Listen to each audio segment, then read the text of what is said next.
দেশের ব্যালটে সব মার্কা থাকবে কিনা সে বিষয়ে ভাবছে নির্বাচন কমিশন। বৃহস্পতিবার সন্ধ্যায় সংবাদ সম্মেলনে নির্বাচন কমিশনার সানাউল্লাহ বলেন, সম্ভব হলে দেশের বাইরের মতো একই পোস্টাল ব্যালট না দিয়ে প্রার্থিতা চূড়ান্ত হলে দেশে সেই অনুযায়ী ব্যালট দেওয়া হবে। বৃহস্পতিবার রাতে আগারগাঁও নির্বাচন ভবনে সাংবাদিকদের তিনি এসব কথা বলেন। আমাদের সামনে কতগুলো সোশ্যাল মিডিয়ার মাধ্যমে ভিডিও ক্লিপ সামনে এসছে, যেগুলো নির্বাচন কমিশন অত্যন্ত সিরিয়াসলি দেখেছে। আপনারা হয়তো দেখেছেন কোনো রাজনৈতিক দলও ইতিমধ্যে এটার ব্যাপারে কিছু প্রতিক্রিয়া দিয়েছেন। আমরা এই ব্যাপারটার স্বরূপ জানার জন্য সকল এমবাসির সাথে আজকে কথা বলেছি।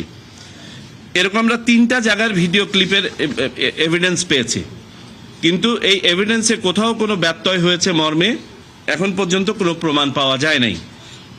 তো ডেস্টিনেশনগুলো একটা ছিল বাহরাইনে গত 11 তারিখে এরকম একটা ভিডিও, যেখানে এই যে গ্রুপ ডিস্ট্রিবিউশনের ক্ষেত্রে এটা পাওয়া গিয়েছিল।